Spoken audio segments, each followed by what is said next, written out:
Because দুনিয়াতে জন্ম নিয়েছি সত্য কথা বলার জন্য। আমি সত্যিই বলতে না পারলাম, আর আমি যদি নিজেকেই সম্মান করতে না পারলাম, তাহলে আমি কাউকে সম্মান করতে পারবো না। আমি ব্যক্তিগতভাবে ওনাদেরকে অসম্মান করি না, কিন্তু আই স্যালুট দেম। আমি বিশ্বাস করি এই দুই পত্রিকার সম্পাদক আমার চেয়ে কোটি কোটি কোটি গুণ বেশি যোগ্য মানুষ, কোটি গুণ বেশি যোগ্য মানুষ। বাট এই নীতিটাকে আমার পছন্দ হয় না।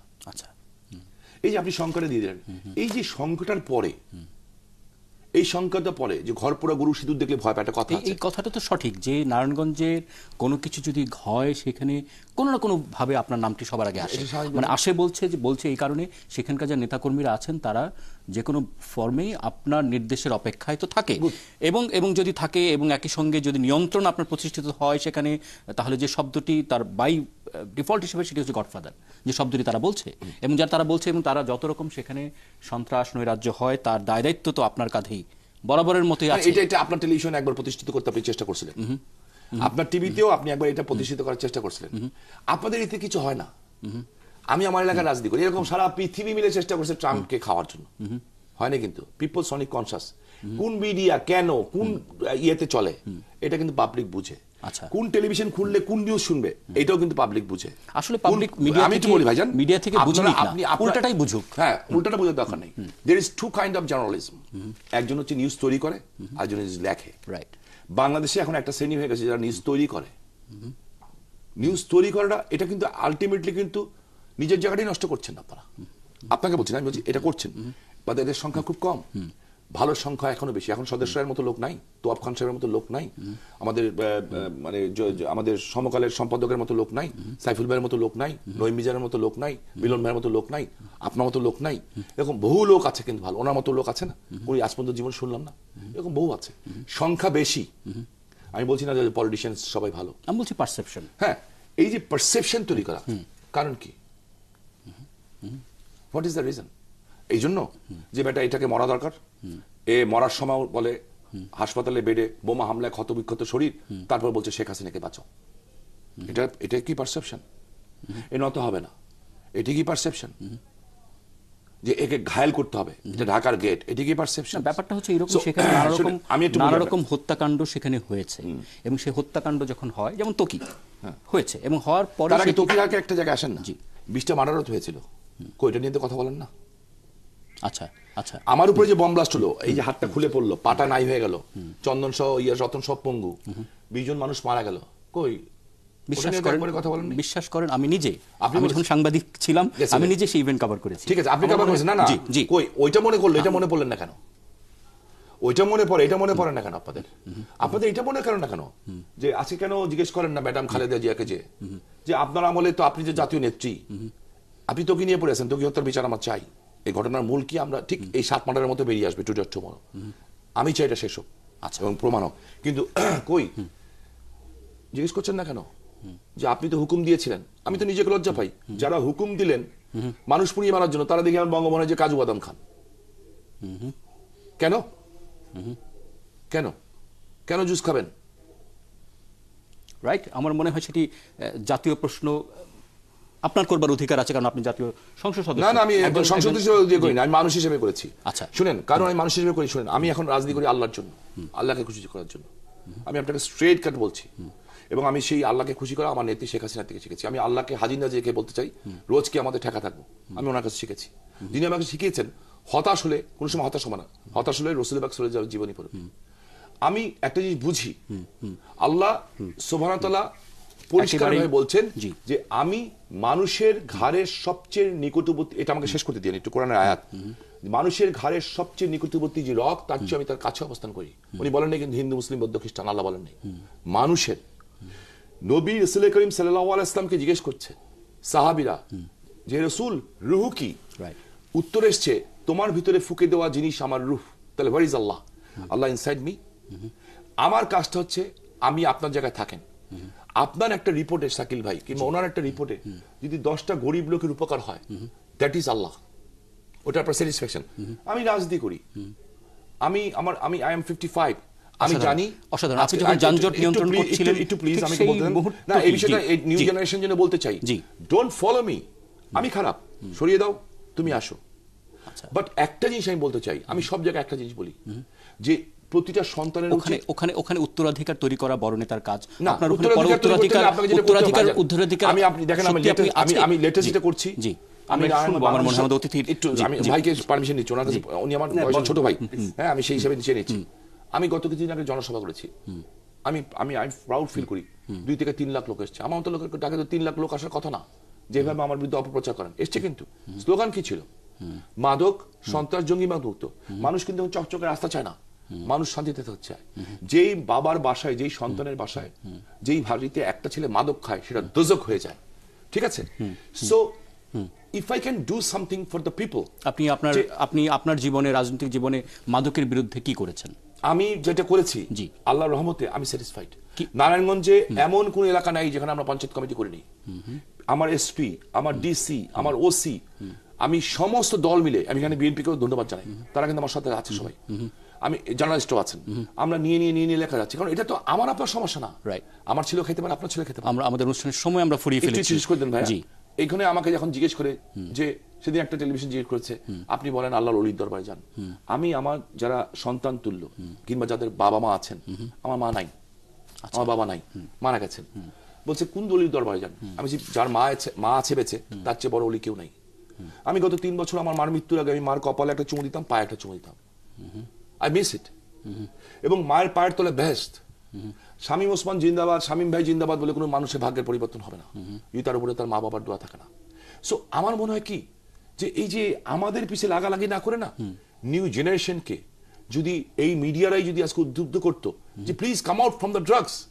শেখ হাসিনা দেশ করছেন, 7.1% জিডিপি হয়ে গেছে, বাংলাদেশ মাথা উঁচু করে যাচ্ছে, ভোগ করবে কে শাকিল ভাই? সাংবাদিকের রোল হচ্ছে একটু ভিন্ন। সাংবাদিকের রোল হচ্ছে যদি কোথাও সংকট থাকে সেটি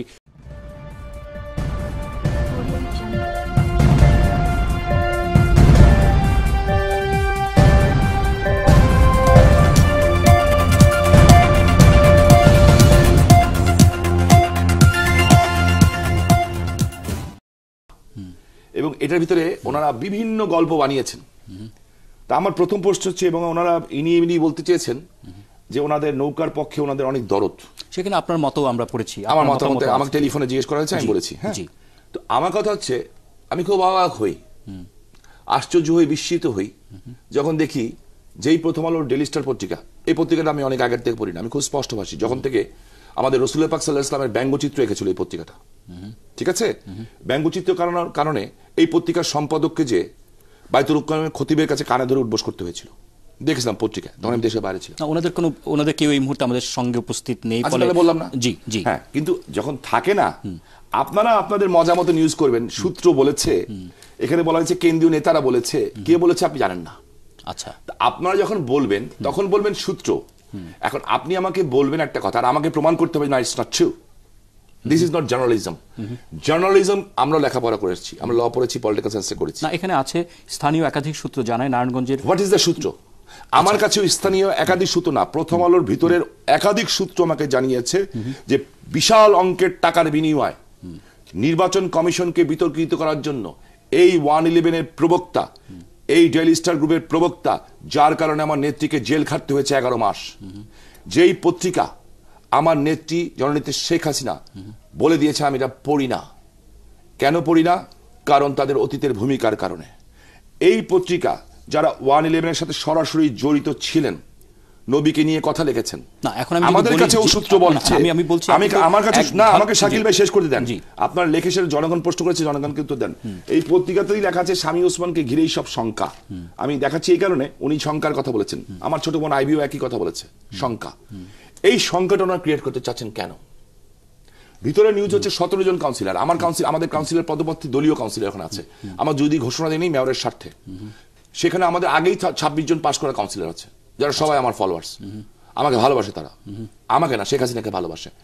আমাদের 35 জনের মধ্যে দাঁড়িয়েছে প্রায় মোর দেন 45 to 46। কোন জায়গায় আমরা বসাতে পারিনি, কারণ আমরা বসাতে চাচ্ছি না এই কারণে জোর করে, কারণ এটার ইফেক্ট আমার মেয়রের উপরে পড়বে। সো আমরা এই জায়গাটা থেকে যতটুকু পারছি ওপেন রাখছি, এবং ভিতরে যেটুকু বলে দেওয়ার থানা ইউনিয়ন পর্যায়ে নেতাদের বলছি, আপনারা কম্বাইন্ডলি চেষ্টা করেন।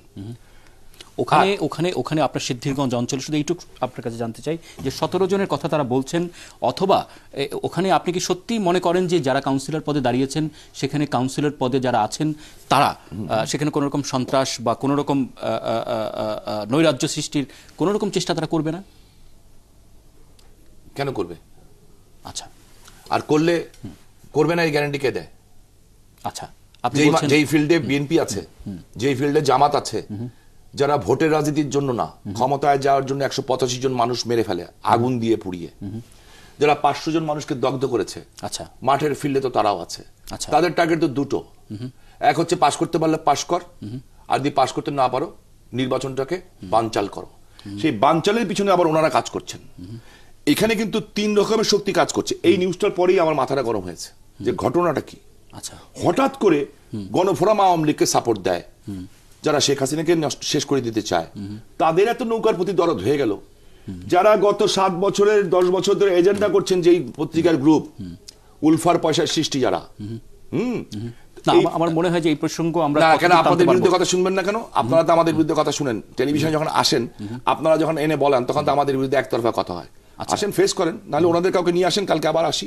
আমার মনে হয় কারণ আমি তো বলছি ওই 2 পত্রিকার সম্পাদককে আনেন না যে আমাদের বিরুদ্ধে একটা কথা প্রমাণ করেন। আমাদের বিরুদ্ধে যদি রাজনৈতিক ভাবে একটা হ্যাঁ বলবেন, লং মার্চ ঠেকাইছি, মানে প্রথম আলো যে কথাটি সবসময় বলবার চেষ্টা করে, আমার মনে হয় আমরা যদি এখান থেকে নিউজ থেকে যতটুকু পাই সেটি দুটি। একটি হচ্ছে তারা সবসময় যেটি বলেন 7 মার্ডার, তারা বলছেন যে তাদের খবর হচ্ছে যে আপনি বলেছেন যে এখানে নূর হোসেন জড়িত থাকতে পারে, এটা খবর আমি পড়েছি। কি বলেছে এটা দরকার নাই। আচ্ছা, আপনি বলেছেন আপনার টেলিভিশনে প্রচার হয়েছিল যখন এই 7 মার্ডার নিয়ে একটা তদন্ত কমিটি হয়েছিল, আপনার মনে আছে, যেটা হাইকোর্টের নির্দেশে হয়েছিল, রাইট? ওই তদন্ত কমিশন একটা মানুষকে ধন্যবাদ দিয়েছিল officially in front of the press, and that is me, nobody else. আর কেউ ধন্যবাদ দেয় নাই। কেন দিয়েছিল? কারণ আমি একজন সংসদ সদস্য, সরকারি দলীয়, কিন্তু যেহেতু সরকারি সদস্য আমার প্রতিটা কথা মেপে বলতে হবে এবং বুঝে বলতে হবে, বাট আমি তার আগে একজন মানুষ, এবং মানুষ হিসাবে আমার একটা বিবেক কাজ করে। আচ্ছা, তখন আমি কিন্তু বলেছিলাম, ঘটনা ঘটার সোয়া ঘন্টার ভিতরে আমি বলেছিলাম ঘটনাটি ঘটেছে আইন শৃঙ্খলা বাহিনীর 2-1 জন জড়িত থাকতে পারেন ঊর্ধ্বতন কর্তৃপক্ষের অনুমতি ছাড়া।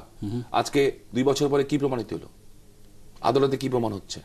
আদালতে কি প্রমাণ হচ্ছে, এবং একই সঙ্গে গণমাধ্যম প্রসঙ্গ আমাদের সামনে চলে এসেছে। নাজমুল আশরাফ, আপনার কি? না, নিশ্চয়ই এখন যারা রাজনীতি করেন, একটা নাজমুল ভাই একটা জিনিস বলি, আপনি একটা জিনিস ভুল করছেন, নট গণমাধ্যম। আপনি প্রথম আলো প্রসঙ্গ বলেছেন, 90% গণমাধ্যমকে আমি স্যালুট করি। আচ্ছা, যারা বাংলাদেশের জন্য সবসময় ভূমিকা রাখেন। বলবেন। এখন প্রথম আলোর প্রতিনিধি থাকলে ভালো বলতেন। এখন যেই নির্দিষ্ট সংবাদ নিয়ে শামীম ওসমান ভাই বলছেন সেটি প্রমাণ করার দায়িত্ব প্রথম আলোর, কিন্তু প্রথম আলো ডেইলি স্টার, আমি একসময় ডেইলি স্টারে কাজও করেছি। আচ্ছা, প্রথম আলো ডেইলি স্টার বাংলাদেশের অন্যতম বড় পত্রিকা, শীর্ষ পত্রিকা দুটি, ইংরেজির ক্ষেত্রে ডেইলি স্টার, প্রথম আলো বাংলা। প্রথম আলো তো না, শীর্ষের ক্ষেত্রে আমরা পার্লামেন্টে দেখলাম বাংলাদেশ প্রতিদিন হাইয়েস্ট, সরকার বিবেচনায় বাংলাদেশ প্রতিদিন হাইয়েস্ট। আপনি হয়তো অন্য ক্রাইটেরিয়া বলতে পারেন কিনা। জি, এখন বিষয় হলো কি যে সাংবাদিকতার যেই নীতিমালা মেনে কাজ করার কথা, তার যে ব্যত্যয় বাংলাদেশে হয় না আমি সেটি বলবো না, কিন্তু এই দুটি পত্রিকা অনেক বছরে তাদের এই অবস্থানটা তৈরি করেছে। সেক্ষেত্রে তারা ওই নীতিমালাগুলো মেনেই চলে। ব্যত্যয় হতে পারে ব্যক্তি বিশেষের ক্ষেত্রে। আমি মধ্যখানে ইন্টারভিউ করলে মাইন্ড করবেন? না, উইথ রেসপেক্ট আপনাকে জিজ্ঞেস করি, বলবেন। জাতির জনকের মেয়ে, বঙ্গবন্ধুর মেয়ে, বাংলাদেশের আওয়ামী লীগের সভানেত্রী, বাংলাদেশের প্রধানমন্ত্রী, যাকে আজকে সারা বিশ্ব সম্মান করে, আজকে ডেইলি স্টারের সম্পাদক সাহেব যখন বলেন এটিএন নিউজের সাক্ষাৎকারে যে ইয়েস, যে আমি এই সমস্ত নিউজ করেছিলাম একটা বিশেষ সংস্থার নির্দেশের কমে, এবং যার কারণে আমরা মনে করেছি, এবং আমার নেত্রী মনে করেছেন, করেন নাই, কিছু বলেন নাই, কারণ উনি গণতান্ত্রিক দেখে, অন্য দেশ হলে অন্যভাবে বুঝতো। সেখানে ওনার সন্তানও মনে করেছে, সজীবদের জয়, যে তাদের এই নিউজের কারণে জাতির জনকের মেয়েকে 11 মাস মিথ্যাচার দিয়ে জেল খাটানো হয়েছে। এটা কিন্তু ওনার সম্পাদকের স্বীকারোক্তি। তারপরে কি একটা সম্পাদকের সম্পাদক থাকা উচিত যে নীতিমালা মেনে কথা বলছেন আপনারা? 11 সময় প্রথম আলো ডেইলি স্টারের ভূমিকা নিয়ে কোনো বিতর্ক নাই, মানে তাদের যে অবস্থানটা ছিল তার জন্য তারা সমালোচিত, নিন্দিত হয়েছেন, হয়তো আরো হবেন। আমি বলছি যে সামগ্রিকভাবে আমাদের যেই চর্চা, সব পত্রিকা টেলিভিশন মিলিয়ে, এবং শীর্ষস্থানীয় বলে আমি তাদের কথা বলছি, যে ব্যতিক্রম হতে পারে, কিন্তু আমরা যদি সাধারণভাবে বলি যে সাংবাদিকতার নীতিমালা মেনেই এই পত্রিকাগুলো কাজ করে, অন্য আরো অনেক গণমাধ্যম কাজ করে। এখন নিশ্চয়ই ১/১১ ভূমিকার কথা বললাম, এবং তার জন্য কিন্তু সম্পাদক মাহফুজ আনামকে অনেক খেসারত দিতে হয়েছে। কিছুই হয়নি দিতে। শেখ হাসিনা ১১ মাস জেল খেটেছে, কিসের খেসারত দিয়েছেন উনি? আপনি প্রধানমন্ত্রী শেখ হাসিনা জাতির পিতার কন্যাকে ১১ মাস জেল খাটিয়েছেন, আপনাদের মিথ্যা অপবাদ দিয়েছেন। না রাখেন, যেই শেখ হাসিনা তার বাবা মা ভাই সবার মৃত্যুর পরে ৩১ বছর বয়সে এসে ৬ বছরের বাচ্চাকে ঘরে রেখে এদেশের মানুষের মুখে হাসি ফোটানোর জন্য এখনো ১৯ বার মৃত্যুর ঝুঁকে, এবং এই প্লেনে হলো ২০ বার মৃত্যুর ঝুঁকি নিয়ে বাংলার মানুষের মাথা উঁচু করে দাঁড় করার জন্য চেষ্টা করছেন, তার বাবার স্বপ্ন বাস্তবায়ন করছেন। তার গায়ে আপনি কলঙ্কের কালিমা লেপন করতে চেয়েছিলেন, চেয়ে আপনি তাকে ১১ মাস জেল খাটিয়েছেন। আপনি বলছেন খেসারত দিতে হয়েছে? না, আমি বলছি যে তার বিরুদ্ধে অনেক মামলা হয়েছে, এখন আর সেভাবে চলমান দেখছি না আমরা। একসময় নিয়মিত খবর আসতো বিভিন্ন জায়গা থেকে, কিন্তু সেটি হয়তো আমার মনে হয় আমাদের প্রসঙ্গে ফেরা দরকার, এবং প্রসঙ্গ হচ্ছে আমাদের নারায়ণগঞ্জ। আমরা সেই প্রসঙ্গে যদি ফিরতে চাই, একটা বিরতির সময় আবার আমাদের হলো, সঙ্গে থাকবেন।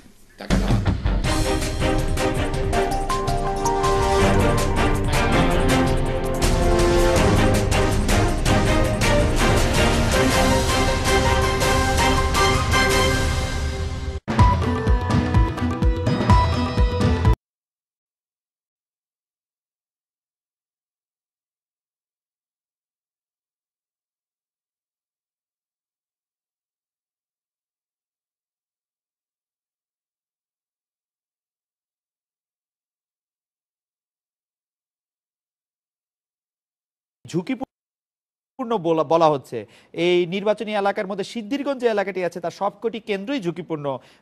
ওইসব কেন্দ্রে গোলযোগের সংখ্যার কথা কেউ কেউ বলছেন, প্রভাব বিস্তার করতে পারেন স্থানীয় প্রভাবশালী, এরকম কথা বলা হচ্ছে।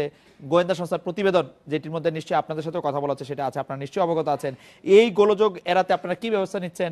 স্থানীয় প্রভাবশালীদের সাথে আপনাদের কোনো আলোচনা হচ্ছে কিনা? তারা আপনাদের কোনো প্রভাব বিস্তার করার জন্য সেটি প্রেসার দিয়ে হোক, হুমকি দিয়ে হোক, সেটি করছেন কিনা? আমি প্রথমেই আপনার মাধ্যমে সবাইকে জানাতে চাই, এ ধরনের কোনো কিছু ঘটেনি এবং এ ধরনের কোনো কিছু আমরা প্রেসার অনুভব করছি না। আমরা অত্যন্ত স্বাধীনভাবে নির্বাচন কমিশনের নির্দেশ মোতাবেক দায়িত্ব পালন করে আসছি। আর আপনাকে সংযুক্ত করতে চাই আমি যে আমরা নির্বাচনে ১৭৪টি কেন্দ্রের সাধারণ এবং গুরুত্বপূর্ণ দুই ভাগে ভাগ করেছি। তার মধ্যে ১৩৭টিকে আমরা বিভিন্ন বিবেচনায়, শুধুমাত্র ঝুঁকির কথা বিবেচনা নয়, যোগাযোগ ব্যবস্থা এবং যে স্থাপনাটিতে ভোট গ্রহণ হবে তার পরিবেশ